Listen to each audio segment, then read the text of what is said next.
Hello dear friends, कैसे हो आप सभी। आई होप सो सब बेहतर होंगे। तो हम इकोनॉमिक्स की इस यात्रा को आगे बढ़ाते बढ़ाते चौथे चैप्टर पर आ चुके हैं। इसका नाम भी क्या है? Consumer equilibrium. पिछले चैप्टर का नाम भी क्या था? Consumer equilibrium. तो डिफरेंस क्या है दोनों में? पिछले चैप्टर पर हमने कार्डिनल अप्रोच रखते हुए कंज्यूमर इक्विलिब्रियम निकालने की कोशिश की थी, वन कमोडिटी और टू कमोडिटी।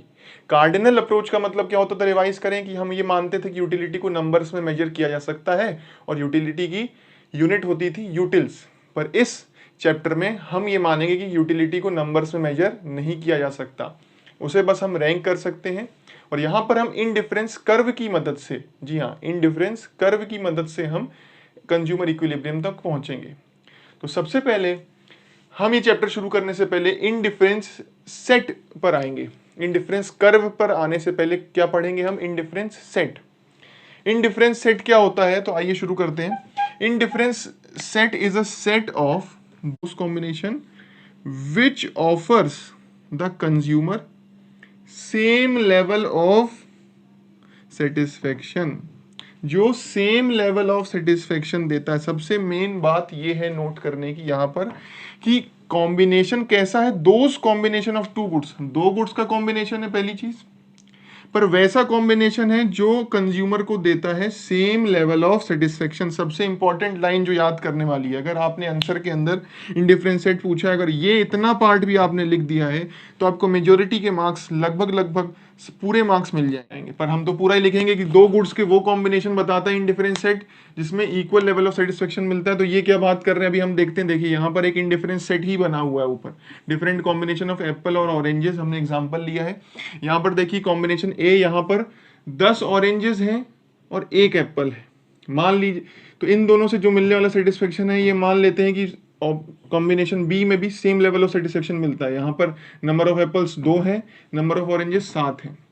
अच्छा, ये क्या हुआ? ये समझ में नहीं आया हमें कि यहाँ पर कॉम्बिनेशन अलग हो गया, ये इंक्रीज हो रहा है और ये डिक्रीज हो रहा है। ऐसा क्यों? देखिए, हम ये शुरू में ही मान के चलेंगे कि कंज्यूमर की इनकम क्या है? लिमिटेड है। जैसे पिछले चैप्टर में हमने माना था, इस चैप्टर में भी हम ये मान के चलेंगे कि कंज्यूमर की इनकम क्या है? लिमिटेड है। तो लिमिटेड इनकम से मान लीजिए अगर वो 100 रुपए उसके पास हैं तो उसमें ये चीजें खरीद पा रहा है, एक एप्पल खरीद पा रहा है, 10 ऑरेंजेस खरीद पा रहा है। अब अगर आप एप्पल ज्यादा खरीद लेते हो, उन 100 रुपए में से मान लीजिए जितने रुपए यहां लग रहे होंगे अब उससे दुगने यहां लगेंगे। तो यहां अगर दुगने लग रहे होंगे तो फिर यहां कुछ सेक्रीफाइस करना पड़ेगा आपको, ठीक है। तो ये जो सेक्रीफाइस करना पड़ रहा है, क्यों करना पड़ रहा है? क्योंकि आप यहां पर क्या कर रहे हो? गेन कर रहे हो। तो एक जगह सेक्रीफाइस करना पड़ता है हमें दूसरी जगह गेन करने के लिए। यही इंडिफरेंस सेट में हमको देखने को मिलेगा। फिर आगे चलते हैं। फिर एक यूनिट का हमने इंक्रीज अगर किया है यहाँ पर एप्पल की 2 से 3 पर पहुंचे तो फिर हमको यहाँ सेक्रीफाइस करना पड़ेगा। और ध्यान देने वाली बात यह है कि पहले हमने 3 यूनिट सेक्रीफाइस की थी 10 से 7 पे आने पे, अब हमने केवल 2 ही यूनिट सेक्रीफाइस की है। और आगे फिर से हमने इंक्रीज कितना किया है? 1। और सेक्रीफाइस यहाँ कितना किया है?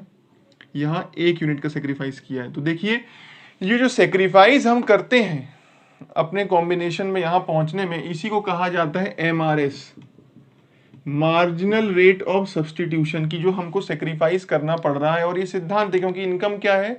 लिमिटेड है, इसलिए। और दूसरी बात, इसकी प्रॉपर्टी क्या समझ में आई हमको MRS की? कि MRS क्या होता है? डिक्रीजिंग होता है, डिक्रीज होता जाता है। पहले ज्यादा सेक्रीफाइस करना पड़ता है, फिर थोड़ा कम, फिर उससे भी थोड़ा कम। क्या है इसका रीजन?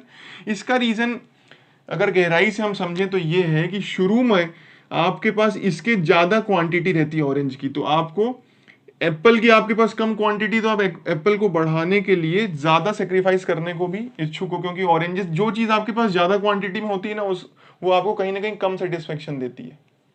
लगता है बहुत सारी चीजें पड़ी हैं, इसकी इतनी वैल्यू हमारे लिए नहीं रहती। तो वही चीज है, अभी 10 यूनिट्स थी तो आपको उसकी इतनी वैल्यू नहीं थी, आप 3 भी सेक्रीफाइस करने में खुश थे केवल 1 यूनिट के लिए। पर अब आप कहते हो नहीं, अब थोड़ी सी कम हो गई है, 7 हो गई है, तो कहते हो नहीं, अब मैं 2 ही सेक्रीफाइस करूंगा भाई, मेरे पास वैसे ही थोड़ी कम है, एक को एडिशन करने के लिए। जब आपके पास 5 रह गई तो आप कहते हो नहीं, अब मैं बस 1 ही सेक्रीफाइस करूंगा 1 को गेन करने के लिए। तो धीरे धीरे ऐसे आप आगे बढ़ते चलेंगे तो आप सेक्रीफाइस कम करते हैं। तो आइए इसी इंडिफरेंस जो सेट है उसको अगर हम ग्राफ में प्लॉट करते हैं तो देखते हैं कैसी शेप बन के आएगी। ये इंडिफरेंस सेट, पहला कॉम्बिनेशन ए कॉम्बिनेशन हमारा है, एप्पल है हमारा 1, एप्पल 1 है, एप्पल यहाँ से गया 1, स्ट्रेट लाइन बनाते हैं हम, एप्पल यहाँ से गया 1 और ऑरेंजेस हैं 10। तो ये पॉइंट निकल के आया, ये मान लो इसको हम ए कॉम्बिनेशन मान लेते हैं। अगला कॉम्बिनेशन है ऑरेंजेस हैं 7 और ये हमारा ऑरेंजेस हैं 7 और एप्पल हैं 2, ये कॉम्बिनेशन आ गया बी। एप्पल हैं हमारे 2 और ऑरेंजेस हैं 7, 7 2 का कॉम्बिनेशन आ गया, ये बी कॉम्बिनेशन हो गया। और फिर अगला हम बनाते हैं सी कॉम्बिनेशन, जहां पर हमारे ऑरेंजेस हैं 5 और एप्पल हैं 3, ये हमारा सी कॉम्बिनेशन आ गया यहाँ पर। और फिर हम बनाते हैं डी कॉम्बिनेशन, जहां पर हमारे एप्पल हैं 4 और ऑरेंजेस भी हैं 4। तो ये हमारे 4 कॉम्बिनेशंस हमने प्लॉट कर दिए हैं ग्राफ में। ये मैंने आपको समझाने के लिए बनाया, ज़रूरी नहीं हम ये ऐसे चीज़ें ड्रॉ करें, केवल हमको ये 4 पॉइंट ही प्लॉट करने होते हैं। इसको अगर मैं मिला दूं, भाई बोर्ड पे उतनी क्लियरिटी नहीं समझ में आती है, पर ये ओवरऑल जो है एक तरीके से ऐसा शेप बन के आ रहा है। मतलब इसको समझें तो ऐसा शेप बन के आ रहा है। इस शेप को कहा जाता है कॉन्वेक्स शेप, ठीक है। और ये है क्या चीज? ये है इंडिफरेंस कर्व।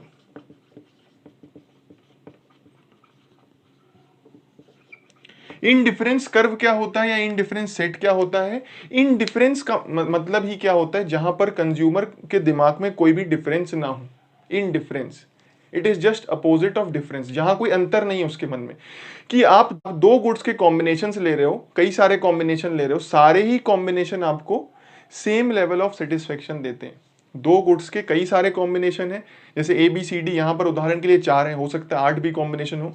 2 ही गुड्स लिए गए ताकि हमारी पढ़ाई इजी रहे इसलिए। पर ये सारे ही कॉम्बिनेशन, ध्यान देने वाली बात क्या है, इक्वल लेवल ऑफ सेटिस्फेक्शन देते हैं। और इस पूरे ही ग्राफ में कंज्यूमर को, ये जो इनडिफरेंस कर्व है आईसी इसको बोलते हैं शॉर्ट फॉर्म में, आईसी है ये वाला आईसी जो है, इसमें पूरे ही इनडिफरेंस कर्व पे कहीं पे भी कोई भी कॉम्बिनेशन अगर हम और भी बना देते हैं, जैसे उदाहरण के तौर पर अगर यहाँ पे मैं 6 और यहाँ पर 2 पॉइंट समथिंग कुछ भी बनेगा, तो ऐसा भी अगर कोई कॉम्बिनेशन हो, हालांकि यूनिट्स हमको स्टैंडर्ड ही लेनी है, पर अगर ऐसा भी कोई कॉम्बिनेशन बनता है और जो भी इस इनडिफरेंस कर्व पर फॉल करेगा, वो सारे ही कॉम्बिनेशन कंज्यूमर को क्या देंगे? सेम लेवल ऑफ सेटिस्फेक्शन देंगे। मतलब आपको इस इनडिफरेंस कर्व के ऊपर किसी भी पॉइंट पर आपको कोई कॉम्बिनेशन दे दिया जाए ना, तो कंज्यूमर को कोई दिक्कत, कोई आपत्ति नहीं है, क्योंकि टोटल सेटिस्फेक्शन जो है उसका वो रिमेन्स कॉन्स्टेंट। ये हमको समझना है इसके अंदर। इस चैप्टर में हमने ये देखा, अभी इंडिफरेंस कर्व की हम डेफिनेशन देखेंगे। अभी आप इसकी स्क्रीनशॉट ले सकते हैं। तो ये देखिए, ये है डेफिनेशन इंडिफरेंस कर्व की, जो अभी हमने ड्रॉ करके देखा था। देखिए आगे पढ़ते हैं। Indifference curve is a graphical representation. क्या है ये? ग्राफिकल रिप्रेजेंटेशन है। इकोनॉमिक्स पढ़ते समय किसी भी कर्व की डेफिनेशन आए ना, तो सबसे पहले एक लाइन तो हम ये चिपका ही सकते हैं कि it is a graphical representation, ठीक है। Graphical representation of an indifference set. अरे वाह, इतनी easy definition. Indifference curve is a graphical representation of an indifference set of a consumer. Indifference set को ही अगर हम ग्राफ में प्लॉट कर देते हैं, जो हमने सेट देखा था ABCD 4 कॉम्बिनेशन थे, उस शेड्यूल को शेड्यूल ना कह के इंडिफरेंस सेट यहां पर कहा गया। जैसे PPC शेड्यूल होता था ना, production possibility schedule, PPS sorry, तो उसी चीज का यहाँ पर क्या है? इंडिफरेंस सेट है। अगर हम उस चैप्टर से इसको रिलेट करें, चैप्टर 2 से, तो इसको इंडिफरेंस सेट को भी मैं कहता हूं एक्सप्लेन करना चाहिए। जो इसके पहले वाली डेफिनेशन हमने यहाँ पढ़ी थी, उसको भी एक्सप्लेन करना चाहिए, अगर थोड़े से भी ज्यादा मार्क्स में पूछा जा रहा है तो, क्योंकि ये इनकम्प्लीट है। इंडिफरेंस सेट भी हमको मालूम होना चाहिए। और अगली लाइन जो हमने अभी डिस्कस की वो वही है कि it shows different combination of 2 goods, या इंडिफरेंस सेट के अंदर भी यही बताया जाता है, different combination of 2 goods which give same level of satisfaction. पूरे इंडिफरेंस कर पे आपको जो सेटिस्फेक्शन जो मिल रहा होता है वो क्या होता है? सेम होता है। ये याद रखना है आपको बस। फिर हम ये जो इंडिफरेंस कर्व की एनालिसिस पढ़ेंगे आगे चल के, इसमें इक्विलिब्रियम की भी हम चीजें पढ़ेंगे। तो इसमें हम ये एजम्पशंस लेके चलते हैं। एजम्पशंस क्या है? ये 5 एजम्पशन है। पहली चीज हम ये मान के चलते हैं, money income of a consumer does not change. यही हमने पहले ही कहा था इंडिफरेंस सेट में कि भाई ये कॉम्बिनेशन एक को घटाना क्यों पड़ रहा है दूसरे को बढ़ाने के लिए, क्योंकि पैसे तो सीमित हैं। अगर दूसरे को बढ़ा रहे हो तो कुछ पैसे वहां लगा रहे होगे, तो पहले वाले ये कुछ सेक्रीफाइस तो करना पड़ेगा। ऐसा थोड़ी है कि वहां पर पैसे लगा दो, दूसरी जगह भी अनलिमिटेड पैसा नहीं है। पैसा क्या है? इनकम क्या है आपके पास? लिमिटेड है, और वो भी बदलेगी नहीं, बढ़ेगी ना घटेगी। और कंज्यूमर स्पेंड करता है अपनी इनकम को such goods which can be substituted for each other. हम ये कह रहे हैं कि ऐसे ही दो गुड्स पे कंज्यूमर खर्च करेगा, ये अजम्पशन लेके चल रहे हैं। जैसे एप्पल और ऑरेंज का यहाँ पे क्यों एग्जाम्पल लिया था, क्योंकि ये ऐसे गुड्स हैं जो एक के बदले दूसरे को सब्सटीट्यूट किए जा सकते हैं, कहीं ना कहीं दोनों फ्रूट हैं। ऐसा तो मैंने नहीं लिया कि एप्पल और मोबाइल फोन, मोबाइल फोन मतलब किसी और कंपनी का, और एप्पल वो खाने वाला, तो इनके बीच में कोई कॉम्बिनेशन बना सकते हैं क्या हम? बिल्कुल नहीं, क्योंकि एक दूसरे से सब्सटीट्यूट नहीं होते, दोनों के अलग अलग यूज हैं। जैसे फ्रूट्स के तो एक ही यूज है, तो इसी प्रकार से इस एनालिसिस को जब भी हम अगर पढ़ते हैं तो वहां पर सब्सटीट्यूट गुड्स होना बहुत जरूरी है। अगर सब्सटीट्यूट गुड्स नहीं होंगे ना तो फिर एनालिसिस ही हम नहीं कर सकते। इसलिए ये दूसरी अजम्पशन क्या है कि कंज्यूमर स्पेंड करेगा अपनी इनकम को उन गुड्स के ऊपर जिनको सब्सटीट्यूट किया जा सकता है एक दूसरे के लिए, जैसे एप्पल ऑरेंज एग्जाम्पल। फिर लिखा है consumer preference is well defined.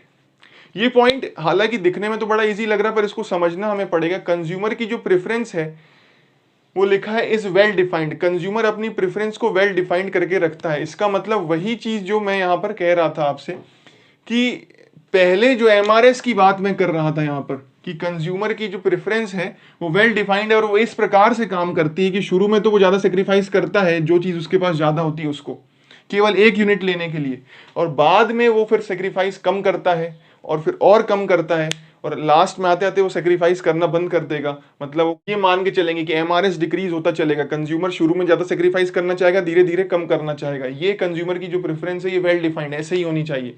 फिर लिखा है मोनोटोनिक प्रेफरेंस। अच्छा, मोनोटोनिक प्रेफरेंस क्या होती है? मोनोटोनिक प्रेफरेंस का मतलब होता है कि कंज्यूमर को ज्यादा क्वांटिटी हमेशा पसंद होती है किसी भी चीज की, तो वो हमेशा ऐसे कॉम्बिनेशन को लेना ज्यादा पसंद करेगा, प्रेफर करता है जनरली। भले ही वो इंडिफरेंस कर्व होगा ना, उसमें सभी जगह सारे combination he same level of satisfaction देंगे, पर जिस कॉम्बिनेशन में क्वांटिटी ज्यादा होगी, नंबर ऑफ यूनिट्स ज्यादा होंगी, यूनिट्स जहां ज्यादा होंगी, वो वाला कॉम्बिनेशन वो लेना प्रेफर करेगा। ऑल्दो सेटिस्फेक्शन तो पूरे पे सेम ही मिल रहा है, पर मोनोटोनिक प्रेफरेंस इसी को कहते हैं कि वो सेटिस्फेक्शन पे भी ज्यादा ध्यान नहीं देता, वो देखता है क्वांटिटी कहाँ ज्यादा है सेटिस्फेक्शन के साथ साथ। फिर लास्ट है कंज्यूमर इज रेशनल। ये तो पूरी इकोनॉमिक्स जब भी आप पढ़ रहे हो तो ये टॉपिक, ये पॉइंट तो आप कहीं भी चिपका सकते हो कि एजम्पशन में ये एजम्पशन आपको कोई भी याद नहीं रहना, ये हमेशा लिख के आ जाओ कि कंज्यूमर इज रेशनल। हम ये हमेशा मान के चलते हैं कंज्यूमर क्या है, रेशनल है, एक सामान्य बुद्धि का आदमी है। तो स्क्रीनशॉट ले सकते हो आप इसका भी। फिर आगे चलते हैं अपन। इंडिफरेंस कर्व अभी देखा था जो ड्रॉ किया, अब उसकी प्रॉपर्टीज देखते हैं। तो प्रॉपर्टीज पे आते हैं। पहली प्रॉपर्टी हमारी की इंडिफरेंस कर्व होता है डाउनवर्ड स्लोप। डाउनवर्ड स्लोप मतलब नीचे की ओर। डाउनवर्ड स्लोप का ही दूसरा नाम होता है नेगेटिवली स्लोप्ड भी कहते हैं। अब इसका कंजम्पशन आपको बढ़ाना है y का, तो यहां से यहां आना पड़ रहा है, ठीक है। तो इतना आप इसको लॉस करोगे और यहां पर आओगे तो इसका इतना लॉस हो रहा है यहां से यहां तक, और इसका इतना गेन हो रहा है। तो उस गुड एक्स को कुछ कम करना ही पड़ेगा कुछ इसका बढ़ाने के लिए। और रीजन क्या है इसका? क्योंकि इनकम हमारी क्या है, लिमिटेड है। आगे चलते हैं हम। अगर नहीं समझ में आया हो तो आप कमेंट सेक्शन में डाउट पूछ सकते हैं। इसी चीज को अगर दूसरी भाषा में लिखा जाए तो यही है कि consumption of two goods is inversely related. Inversely related का मतलब एक का कंजम्पशन अगर बढ़ाओगे तो दूसरे का घटेगा, और अगर दूसरे का बढ़ाओगे तो पहले वाले का कम हो जाएगा। इसी को अगर अच्छी भाषा में अगर कहें हम, डाउनवर्ड स्लोप्ड क्यों है। अब आते हैं हम कि indifference curve convex to the origin होता है। मैंने पहले ही बताया था दो तरीके की शेप होती है, कॉनकेव शेप है और दूसरी शेप क्या होती है, कॉन्वेक्स। कॉन्वेक्स शेप क्यों है यहाँ पर? तो अभी हमने थोड़ी देर पहले डिस्कस किया था एक चीज, एमआरएस। एमआरएस क्या होता था? तो यहाँ पर हम देखते हैं एमआरएस की proper definition, the rate at which consumer is willing to substitute one good for the other.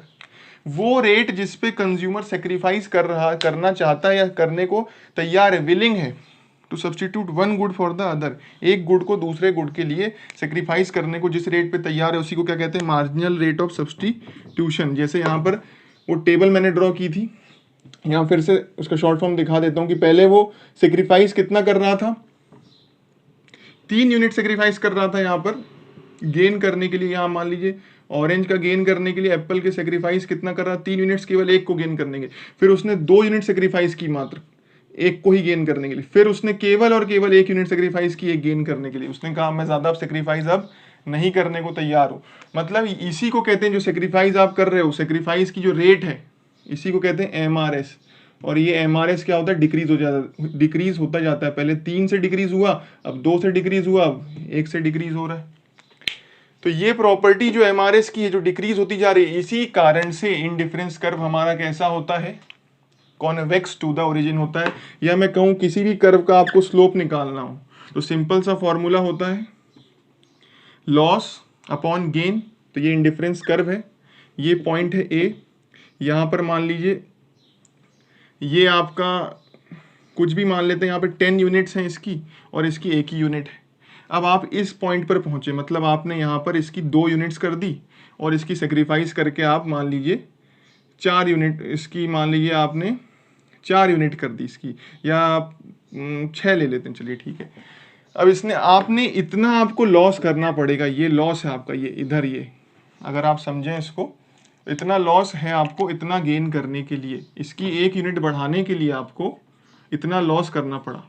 इसका स्लोप निकालने का फॉर्मूला क्या होता है, किसी भी डाउनवर्ड स्लोप्ड कर्व का स्लोप निकालने का फॉर्मूला है चेंज इन, यहाँ वाला जो भी आपका चेंज इन जो भी यहाँ पे है आपका, जो जहाँ पे लॉस हो रहा है, मान लीजिए यहाँ पे गुड वाई है तो चेंज इन वाई, जहाँ पर लॉस हो रहा है उसको ऊपर लिया है, और अपॉन चेंज इन यहाँ पर ये गुड एक्स ले लेते हैं तो अपॉन एक्स। इसका या इसको सिंपल और कर दूं मैं तो लॉस अपॉन गेन, इससे निकल के आता है स्लोप हमारा। ये इसी को तो एमआरएस कहते हैं। तो ये हमारा रिजल्ट हमेशा एमआरएस क्या होता जाएगा, डिक्रीज होता जाएगा, क्योंकि न्यूमरेटर कम होता जा रहा है और डिनोमिनेटर तो कांस्टेंट ही है, 1 है। तो आई होप समझ में आ गया होगा, नहीं तो आप कमेंट में पूछ सकते हैं। इसके बाद आते हैं अगली वाली प्रॉपर्टी के ऊपर, इंडिफरेंस कर्व की। इसमें लिखा है higher indifference curve shows higher level of satisfaction. ये क्या कह रहा है, higher indifference curve, higher indifference curve shows higher level of satisfaction.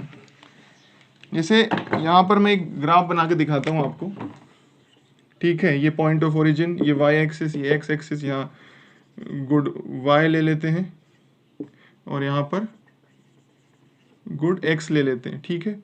अब यहाँ पर एक IC1 है, ये IC2 है और ये IC3 है। तो बोला जो सबसे ऊपर वाला रहेगा ना, ये सबसे ज्यादा लेवल ऑफ सेटिस्फेक्शन रिप्रेजेंट कर रहा है, क्योंकि इसमें ज्यादा क्वांटिटी इसकी भी आ पाएगी और इसकी भी आ पाएगी एज कंपेयर टू दिस। इसमें तो इसकी मान लीजिए 8 यूनिट्स ही आ पाएंगी और इसकी 4 यूनिट्स आ पाएंगी, तो ऊपर वाले में इसकी 10 और इसकी भी 10 आ पाएंगी। तो जितना ऊपर वाला इंडिफरेंस कर्व रहेगा उसमें ज़्यादा क्वांटिटी आपको मिल पाएगी और ज़्यादा लेवल ऑफ सेटिस्फेक्शन ऑटोमेटिकली मिल जाएगा। तो जितना ऊपर, इसके भी ऊपर अगर कोई होगा इंडिफरेंस कर्व, मान लीजिए IC4 अगर यहाँ पे है तो वो ज़्यादा सेटिस्फेक्शन देगा जितना ऊपर। इसका कोई अंत नहीं है, बस हमको सिंपल रूल याद रखना है। तो इसी का विपरीत भी हम बोल सकते हैं कि lower level of indifference curve shows lower level of satisfaction. जो नीचे वाला है वो कम लेवल ऑफ सेटिस्फेक्शन बताता है। फिर लिखा है indifference curve do not intersect each other. 2 indifference curve कभी भी आप देखोगे ड्रॉ करते हुए कभी इंटरसेक्ट नहीं करते। एग्जाम में क्वेश्चन भी पूछा जाता है कि क्या इंडिफरेंस कर्व इंटरसेक्ट करते हैं, तो आपको साफ साफ लिख देना है कि indifference curve do not intersect each other, क्योंकि ये तो one of the property of indifference curve ही है, मेन प्रॉपर्टी। अगर हायर लेवल का क्वेश्चन पूछा जाए एग्जाम में तो ये पूछा जाएगा कि क्यों नहीं इंटरसेक्ट करते। हायर लेवल के मार्क्स अचीव करने के लिए, अच्छे स्टूडेंट्स के लिए ये समझाता हूं मैं। देखिए एक सिंपल प्रॉपर्टी है, यहाँ तो मैंने 5 ही लिखी, 6वीं प्रॉपर्टी आप याद कर लीजिए, लिख लीजिए। अगर आपको और ज़्यादा मार्क्स लाने की इच्छा है, एक्स्ट्रा 99 के भी ऊपर जाना है, तो उस केस में आपको ये याद रखना है कि 2 इंडिफरेंस कर्व कभी भी सेम लेवल ऑफ सेटिस्फेक्शन नहीं बताते हैं। तो मान लीजिए ये इंडिफरेंस कर्व अपनी कुछ सेटिस्फेक्शन बता रहा होगा IC1, ये इंडिफरेंस कर्व अपनी दूसरी बता रहा होगा IC2, पर इस पॉइंट पर ये दोनों सेम है, यहाँ जहाँ इंटरसेक्ट कर रहे होंगे। तो अगर फिर इस पॉइंट पे दोनों सेम होंगे तो इस पॉइंट पे दोनों का जो सेटिस्फेक्शन होगा वो भी सेम होगा। तो ये तो हमारी जो बेसिक प्रॉपर्टी है कि 2 इंडिफरेंस कर्व अलग अलग सेटिस्फेक्शन बताते हैं, कभी सेम नहीं बताते। इंटरसेक्ट करने पर तो वो सेम बता रहे होंगे उस पॉइंट पे, तो इसीलिए कभी भी इंटरसेक्ट नहीं करते हैं, क्योंकि अलग अलग इंडिफरेंस कर्व अलग अलग लेवल ऑफ सेटिस्फेक्शन बताते हैं, और अगर वो इंटरसेक्ट कर रहे होंगे तो फिर वो सेम बताने लग जाएंगे, जैसा कि नहीं हो सकता है। ये इसका रीजन है। फिर हम आगे चलते हैं, indifference curve never touch x axis और वाई एक्सिस। यहाँ पर हम 2 इसके कॉम्बिनेशन लेके चलते हैं। यहाँ पर देखिए 2 कॉम्बिनेशन के कंजम्पशन के कॉम्बिनेशन है, तो कंजम्पशन कभी भी हम एक गुड का 0 नहीं कर सकते, तो इसलिए हम इसको ना ही एक्स एक्सिस पे टच करवाएंगे ना ही वाई एक्सिस पे, क्योंकि अगर किसी भी एक एक्सिस पे टच करा देते हैं तो दूसरे वाले गुड्स का जो है कंजम्पशन 0 हो जाएगा, जो कि नहीं होना चाहिए। हमको कुछ ना कुछ कंज्यूम तो हर गुड को करना ही करना है, तभी तो 2 गुड्स रह जाएंगे, नहीं तो एक ही कंज्यूम करोगे तो फिर 2 गुड्स की कहानी ही खत्म हो जाएगी। तो ये थी प्रॉपर्टीज इंडिफरेंस कर्व की, आप इसका स्क्रीनशॉट ले सकते हैं।